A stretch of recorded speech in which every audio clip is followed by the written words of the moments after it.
I'm Laurie Cardoza-Moore, and this is Focus on Israel.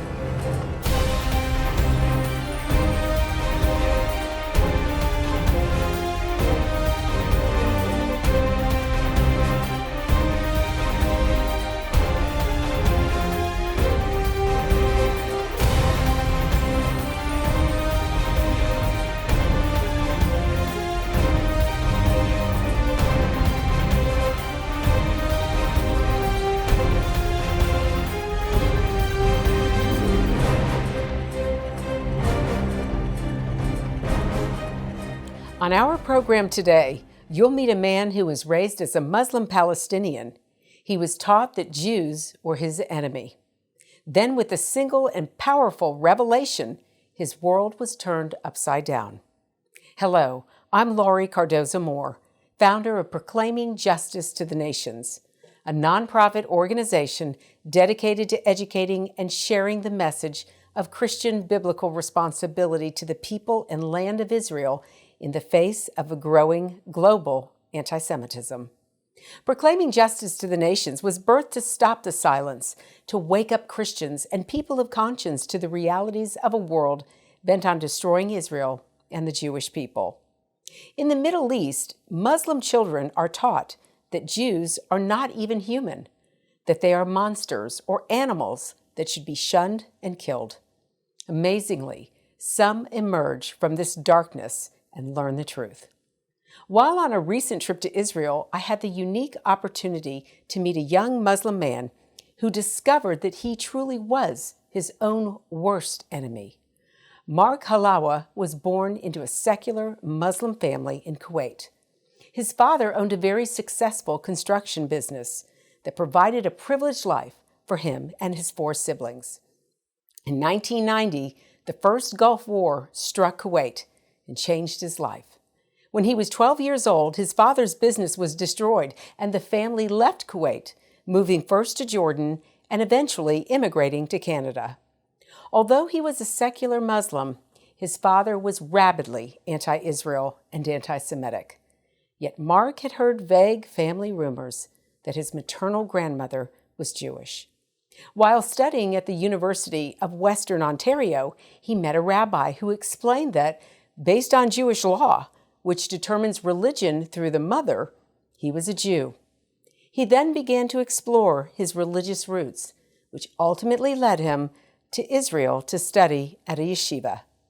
His story is inspiring, and his mission to bring peace between Muslims and Jews is heroic. He gave me a look into what it was like growing up in a Muslim country and being taught to hate all Jews and Israel. My name is Mark Halawa. I was born and raised in Kuwait to a secular Muslim.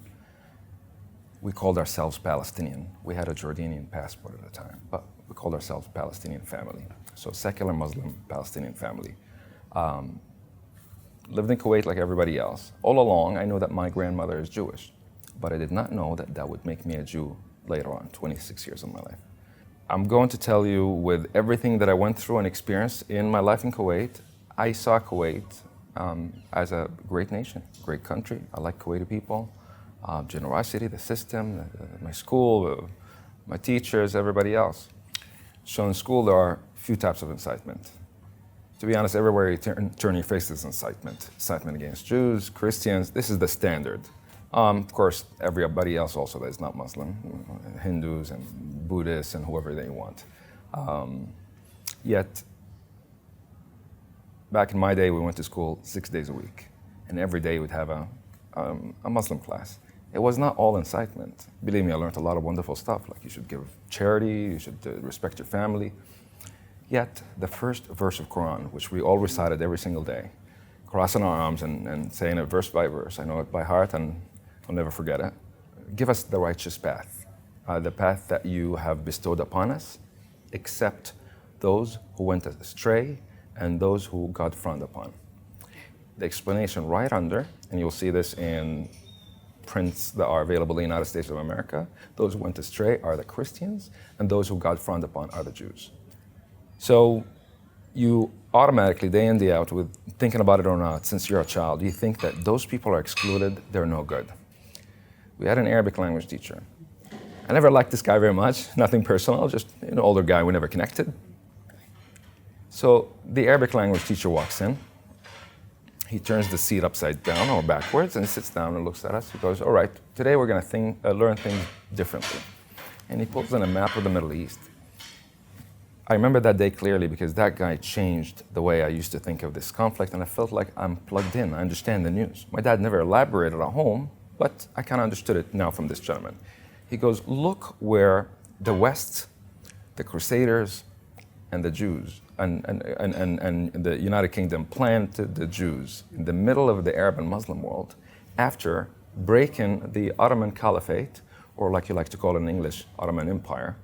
I'm not sure how Caliphate translates to empire, and planted the Jews right there between the eastern side of the Middle East, Asia, and the western side, which is Africa, so there would never be another Islamic Caliphate established again. I'm looking at the visual, I heard the words, and it made absolute sense to me. I had an Egyptian teacher also that would walk in and say, if one bomb could kill 5 Jews, how many bombs you'd need to kill 35 Jews? I heard the question that justifies the idea of killing someone because they're different. Because in a text somewhere that is disputed, by the way, I learned today between Shiites and Sunnis, that's not today's topic, it says those people are no good, they don't exist. And that education means that those people are not just regular infidels, like they're really infidels, as in like their property is yours, the women are yours, their houses are yours. Yeah, from a young age. There's no way you could dispute this. At some point, first of all, just to go back at what I mentioned at the beginning, my father is an avid supporter of the Palestinian cause, if we could call it a cause. My dad was born in 1945 in a place called PJTN in northern Israel. So when the British Mandate of Palestine existed. My dad was one of the first supporters of the PLO in Kuwait. Yasser Arafat, as you might know, lived in Kuwait and was also an engineer like my father. The PLO was established in Jerusalem long ago, long before, maybe a decade before, but it was dead. So this guy re-established it, and my father was one of the first 300 donors to give a portion of the salary to this gentleman, this charismatic, evil gentleman. What was a trigger? There wasn't one specific trigger, but there were many. I'd like to mention this one simple one. When the Gulf War happened, we're on vacation. Then we had to go to Jordan because we had an apartment there. We went to our apartment in Jordan, took off the covers from couches and the TV, and I turned the TV on like any child would do. I was 13 years old in 1990. And I'm flipping channels. There was a couple of Jordanian channels, and there was another channel with Sesame Street, and the characters were speaking a language I was not familiar with. I thought it's Kurdish or Persian. It was close to Arabic, but not Arabic. And I watched and listened, and it looked different. The characters looked different. And then somebody says shalom, and it was like a bomb fell out. I was so scared, and I wanted to turn the TV off. I discovered I'm watching Israeli TV. Slowly, Israeli TV became one of our favorite TV channels at home. All of us, the whole family, including my dad and my mom, would watch only Israeli TV. They had great broadcasting. But what I liked more in Israeli TV than the normal shows, The Simpsons and the movies and all the good stuff, was commercials, Israeli commercials. I always liked commercials. Many people like commercials till today. But in Israeli commercials, you would see Israelis. You're not seeing American actors. I'm looking at Israelis, moms, children, fathers, young kids acting and behaving and doing things that make them look happy and lovely and enjoying life. Mothers are hugging their children. People are just laughing. Maybe they have to do that in front of camera. I don't know, but it was just mesmerizing. What about the shape-shifting people? What about those evil infidels that are planning day in, day out to kill me? And we have to go defend. You always feel like you have to defend. When I was a child, and I said this in the United Nations last year, 2017, a part of our education was to learn the types of jihad out there. And this exists today, or this kind of echoes in America. You see a lot of children behave in a certain way, like they are seeking their own version of jihad. We were told there's three types of jihad. Jihad by the sword, for those who can, the strong ones. Jihad by the money. You go and sponsor a person to go to war. There was always sponsorship advertisements in the newspaper in Kuwait till not very recent, not long ago, sponsor a fighter to go to Afghanistan or Iraq or any of that stuff. And also, the last one, if you cannot do either, there's jihad by the heart or by the mouth, which is you say things, you wish well to the jihadists or the fighters, you wish ill against the enemies. So each one of us, after our classroom, when a teacher explains to you the types of jihad available, you think to yourself, I wonder who in my classroom, that guy's father is rich, he probably could sponsor. This guy's a big guy, he could go fight. I wonder what my kind of jihad. So unfortunately, I see these trends today in the United States of America, especially on campuses. I want to take you to Israel in pictures and film. I want you to see how God's sovereign hand can be seen before our eyes right here in this land. That's why PJTN is offering a special anniversary package that includes a captivating new book and award-winning DVD. Israel Rising is a unique visual story of Israel's miraculous journey from unforgiving desert to thriving nation. Thousands of years ago, the prophet Ezekiel foretold a future time in which the arid land of Israel would come alive for its people. Now this breathtaking book documents the fulfillment of this vision, as rarely seen photographs from the 1880s to the 1940s are juxtaposed with recent photos of the same locations. This book will inspire and captivate you as it illuminates Israel's foretold awakening in a new and unforgettable way. In addition, you'll receive the award-winning documentary, Israel Indivisible: The Case for the Ancient Homeland. This inspiring film examines the many political twists and turns that make Israel the world's most controversial nation. From Abraham and the Promise to the issues facing the Jewish state today, the film examines the historical, archaeological, legal, and biblical foundations for the modern state of Israel. This is a limited time offer for these two remarkable resources for just a one-time gift of $70 today. Your generous donation will help ensure that PJTN stays on the front lines and in the headlines of all the important issues facing Israel and our Jewish brethren. So please go to pjtn.org today. From studying history, it's very clear that what starts with the Jews never ends only with the Jews. We must strongly stand against any anti-Semitic trends, for if not stopped, they'll cause harm to all of us, and we'll witness the downfall of our Judeo-Christian Western culture. Today, many people say there's no longer a need for a Jewish state, that Jews around the world no longer need a place of refuge. But anyone who has heard recent statistics about the worldwide rise in anti-Semitism would never make such a claim. The reality is that neo-Nazi groups and Nazi sympathizers are increasing around the world. Surveys show that over 1 billion people in the world harbor anti-Semitic attitudes. Close to 50% believe that Jews have too much power in the business world, and 2/3 of the world's population has never heard of the Holocaust or believe the historic accounts of it are inaccurate. Don't let yourself be manipulated by evil people with a wicked agenda. When the self-serving villains are in control, good people from all religions suffer. Muslims, Christians, and all people of conscience should stand proudly and show respect for a country that gives so much to the world in so many ways. Do your part, do your research, and do what you can to make a difference. Because what happens in Israel does affect us all. This is not just a Jewish or just an Israeli problem. This is a problem for all humanity, for each and every one of us who believe in freedom and human rights. Learn more about what you can do at pjtn.org.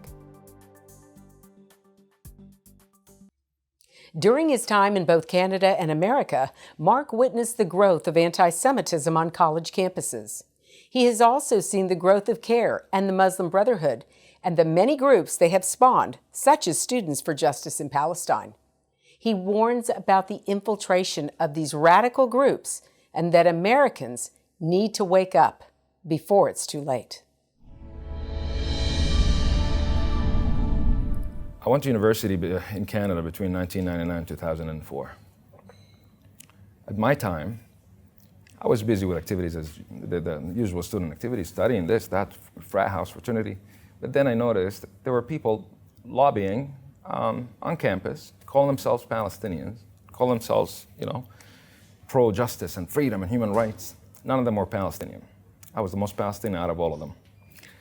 And they would just recruit and talk, and they catch those, simpleton students, and they just tell them a version of the story. And I hear a common word, MSA, Muslim Student Association. Then I hear that Muslim Student Association is working in coordination with an organization called CARE in America. Learn about CARE and look at the people on top of CARE. The top guy is a Palestinian from Gaza. I would like to call these people, first of all, these are Muslim Brotherhood groups. They're well organized, known to be well organized. These are very educated people. They're not people from the street. But they have a goal. And that goal goes beyond borders. That's why they were banned in every single Muslim country, an Arab country. The majority of Arab and Muslim countries, specifically the Gulf and the heart of the Arab world, have banned them. Egypt have banned them. You probably remember what the Muslim Brotherhood did in Egypt. Jordan, they're not allowed to do any activities. Muslim Brotherhood are running Gaza today. The Hamas is the military arm of the Muslim Brotherhood. In Saudi Arabia, the United Arab Emirates, Bahrain, they're banned. But the Muslim Brotherhood, from what I understand, is running freely and collecting the most amount of funding and all that stuff in the United States of America. I hope people wake up to the fact that CARE are not the representatives of Muslims or peaceful Muslims. There's a lot of wonderful people that just want to assimilate, ran away from Middle Eastern woes and problems. And they just want to live. They just want to work and make a decent dollar and give a good education and food and shelter to their children. They don't want to see any of that in the Middle East. Now, if those families were successful in avoiding people like the MSA on campus or CARE or ISNA that get involved and say, we represent you, would their children avoid them? You never know. The second generation is always looking to connect and I have some sort of an identity, a religious identity. Next thing you know, they go to a student club on campus or in school, and they're hooked. And you have making up stories on campus about topics they don't know anything about. In my school, in Canada, in Toronto, I was a graduate student. I was not spending a lot of time on campus, but every now and then I would go. And I see there are, problems and pro-Palestine, pro-Israel groups. And I want to go and see what is going on, because I hear a lot of people are ganging up on Jewish students, and things were violent a little bit, and slashing tires and pushing people, intimidating, yelling at people, swastikas in washrooms. This is in Toronto, at York University. So I went a few times, and I saw this, a bunch of really nice kids. I don't know where they're from. I don't know, Jewish or Christian. Canadians, just average, good kids, and they're trying to say, no, but look, there were missiles fired at Israel responded. And they were citing United Nations resolutions, all that stuff. And they were speaking to a girl. I'm looking at that girl, I'm like, isn't that my neighbor from my building? She's pretending she's Palestinian. She got nice curly hair. I was like, she's not Palestinian, 1 second. She's Afghani, her name is so-and-so. Look, there's either funding for this from outside, that people will create their own non-for-profit and their own little world to push with this. And some of them are associated with CARE and ISNA openly, like the Muslim Student Association. They're in every single campus almost, in every state in the United States of America. Those are the same guys that will learn the violent version of Quran. These guys are Muslim Brotherhood. They don't joke around. Look at the motto, read the motto yourself. Jihad is our way. Martyrdom is our way. That's their motto. And they are based in America. When I first discovered Judaism, and I discovered that I grew up with hate, and I wasted my life with hate, and just was consumed with all of this instead of being consumed with better stuff, I became resentful and hateful also. Unfortunately, I fell into it. But then slowly I started opening my mind and eyes as I traveled and I saw different people. People are different. Organizations are the ones I would be scared of. To know who these organizations are, who's funding them. BDS, one of the first paychecks that I received to BDS was from the wife of the previous Emir of Qatar. And there are documents to prove this, and I'm happy to send you the document if you'd like to include it in this show. There are people who are looking to create trouble, and they use these tools for example, this woman, Linda Sarsour, does. Linda Sarsour, one of her cousins, last name is Sarsour also, was detained in an ISIS cell in Saudi Arabia, 2016, 2015. She doesn't come from this, intellectual world that we think she comes from. And she likes to just jump in each topic, give her own point of view. But she's a Muslim Brotherhood supporter, staunch Muslim Brotherhood supporter. Does she work with CARE? Does she know CARE? I'm not sure the detail. I know she likes Farrakhan also. Absolutely. But just, unfortunately, I feel bad for the honest, decent Americans that feel for a cause. That's an American value. I'm going to fight for you, even if you live across the world. I learned that growing up from watching TV. I like looking at Americans. How amazing could that be? And you have freedom to say such a thing. In the Middle East, you don't have much freedom. You say the wrong thing about the wrong political factor, you'll be yanked from your house, or somebody will knock on the door, tell you, hey, I'm watching. But Americans, they have the freedom. Instead of choosing the freedom to just be selfish and think of their own life only, no, they're going out to help others. That selflessness of America is really attractive. And I give you my word, I cannot quantify who in the Middle East are so very pro-America, but the vast majority of youth, young people in the Middle East today, first of all, they're sick and tired of everything that they saw. You and I also saw in the past 5, 6, 7 years with all the terrorism and attacks and ISIS and all that stuff. People appreciate what America stands for. People pray for America. Please stay strong. Please have our back. Please go fight the bad people. And there are those who are moving the scene in the Middle East in an evil way, trying to distract attention. Sometimes they create trouble in Libya, sometimes in Syria, sometimes in Egypt. And they pump a lot of money into this. And they have a lot of money gushing from the ground. Actualize where you are. Wake up in the morning, look around you. Look at the people that opened their hearts and the countries and trusted you. There's a lot of trust in North America. Just take advantage of that in a good way. Distance yourselves from the bad guys that are trying to, gather you under an umbrella of religion. Be doubtful. Why are these guys pushing that far? What's their agenda? Leave extremism behind. Remember that there are people here that are like family. The social fabric of America allows this kind of cohesion between people, despite the religion. Stay away from CARE. Stay away from ISNA. These guys are just puppets that other governments are using to distract America and to divide America. You want a strong America. You want a vibrant America and stronger than ever in order to repel the evils of today. We live in a dangerous world and things are not exactly what we see. I would advise parents to connect with their children and educate their children a little bit and make them be aware. And also the younger people, if they watch the show, I would tell them, when you go to university or you go to school, of course have friends. It enriches who you are to have a variety of friends around. But be aware of those who push their agenda on you. Those who go out of their way to invite you to events under organizations, who want you to go to marches and start handing you signs and get you in, they want a head count. And be aware of who these guys are. Also, learn about your roots. Learn who you are. Connect with who you are in order to know which direction you're going to carry on in the future. I don't wish on anyone to go through any of the experiences I went through or the more radical ones. Thank God my parents were secular. My dad did not like religion whatsoever. But some people, the majority of people grew up in religious homes and their neighbors are religious and the other guy are religious and you don't distinguish who's who. I thought of myself, I would like to share my experience with Arab speakers. A lot of news and media and focus and NGOs are focused on English speakers around the world or even Europe, but nothing in the Middle East, or not much on the Middle East except official news.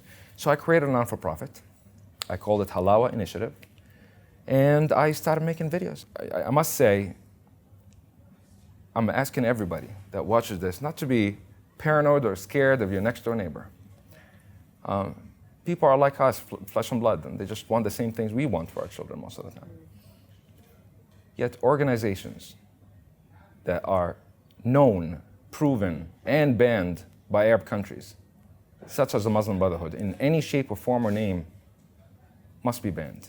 And you have to lobby. You have to go out and make your part. In Hebrew, we call it hishtadlut.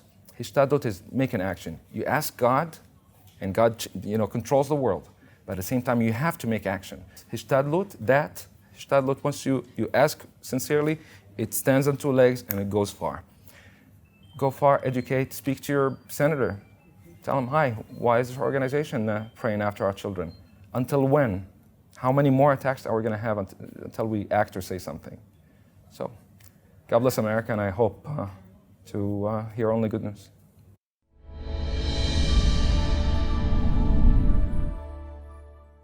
Mark Hollawa is a brave man who speaks the truth, an unfortunate truth that we must all listen to if we want freedom to survive here and in Israel. I will continue to beat this drum as well and look for watchmen to join me in this battle. Now that's our program for today. And I want you to know we appreciate your support. The time to take a stand is now. Be a leader in your community and in your church. One person can make a difference. Get involved with and support pro-Israel organizations such as PJTN. Call your senators, congressmen. Let your elected leaders hear from you. Visit our website to learn more. Sign up to receive action alerts and order our films to share with family and friends. Please encourage everyone you know to tune in and become informed. God bless you, and thank you for all you do on behalf of our Jewish brethren and all Israel. We'll see you next time on Focus on Israel. To support this program, send your tax-deductible gift to Proclaiming Justice to the Nations, P.O. Box 682711, Franklin, Tennessee 37068. You can also support PJTN online. Visit pjtn.org or call 1-877-873-9020. Anti-Semitism has reached epic proportions, and Israel is now surrounded by nations who seek its destruction. For Israel to lose just one battle would mean losing everything. As Christians, it is our biblical responsibility to stand with our Jewish brethren and Israel. PJTN needs your help to reach more Christians with this urgent message. Please visit our website to become a member today and order our award-winning documentaries. You must decide that you won't be silent. Sign up now at pjtn.org. God bless you, and thank you for your support and prayers.